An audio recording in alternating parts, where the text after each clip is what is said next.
Syndactyly definition.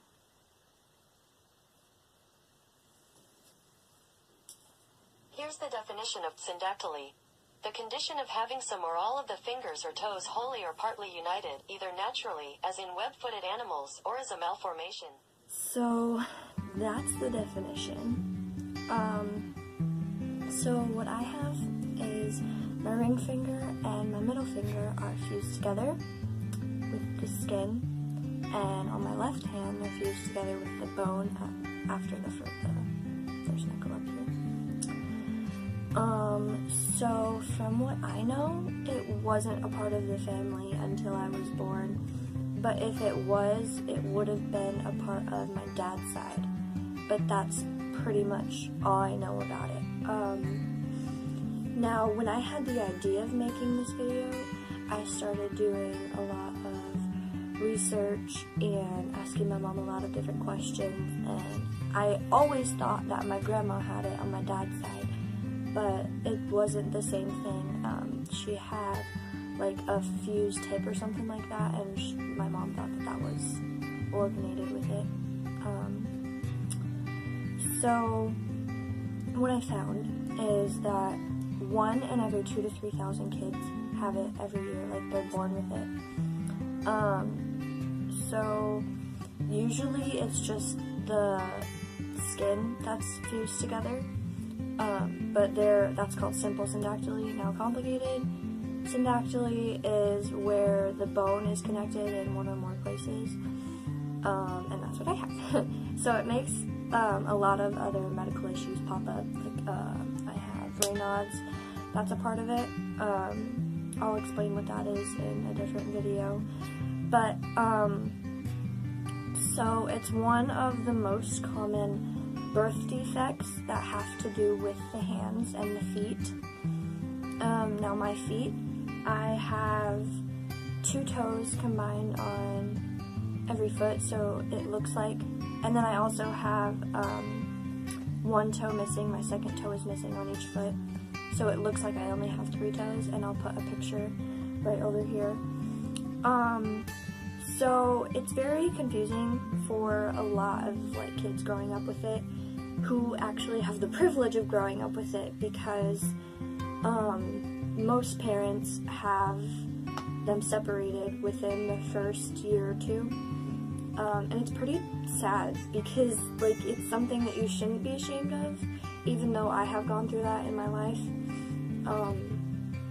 It's just sad, because why wouldn't you want to have that? Like, you're different, you're unique, and a lot more people should have it, but they don't know that they had it.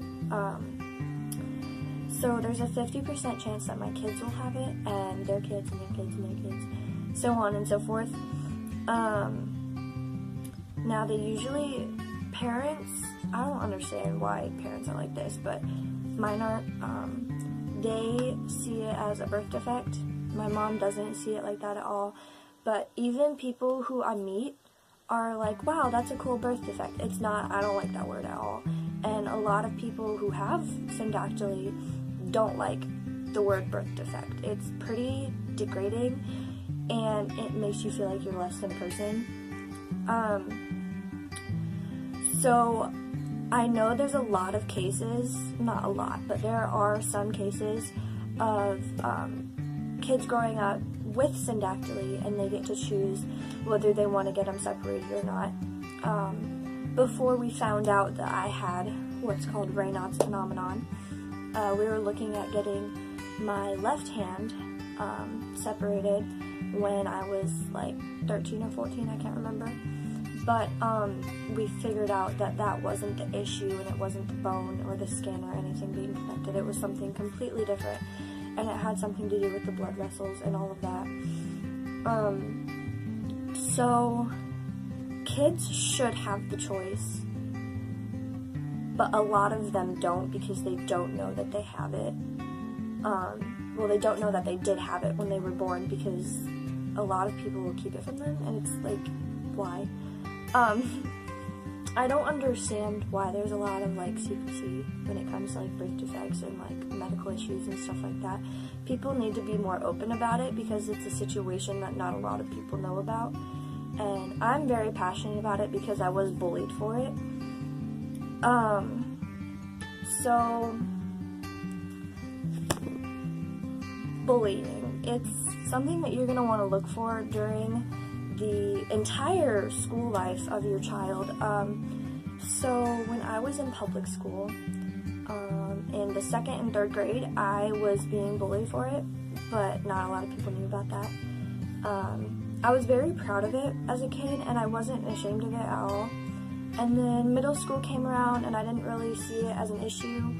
And then high school came, and high school kids are jerks. Let's just get that through. It caused a lot of insecurities, and a lot of friendships got broken over it. A lot of different things happened, and people feel betrayed, and they don't understand why they were born that way. But it's something that you should be proud of. Now, I do have some insecurities that I work through on a day-to-day basis, but it's not that big of a deal as it was last year when I was being bullied. I'm a junior, and I went through that all last year and some of freshman year, and it was just this big, huge thing that I couldn't get past, and I cried myself to sleep most nights because it was pretty bad. I was being called an inbred and all these other things that weren't even true, but people believed them because they didn't even know me.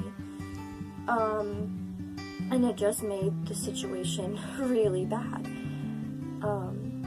So I've gotten through that.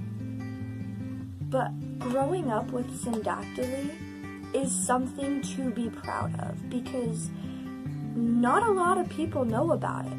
And it's an issue because it's something unique, and it's something that not a lot of people have the privilege of experiencing.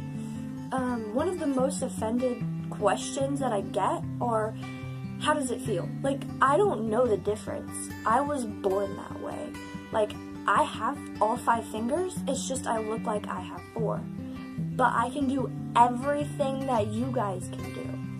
The only thing that I have trouble doing, that I had trouble doing, was guitar. And that was it. I loved violin. Violin was my heart. Like, it legit was. I love violin for the 2 years that I played. But guitar was extremely hard, and it was something that I liked, but it just was really hard on the digits. So that's something to be aware of when you have a kid with Syndactyly.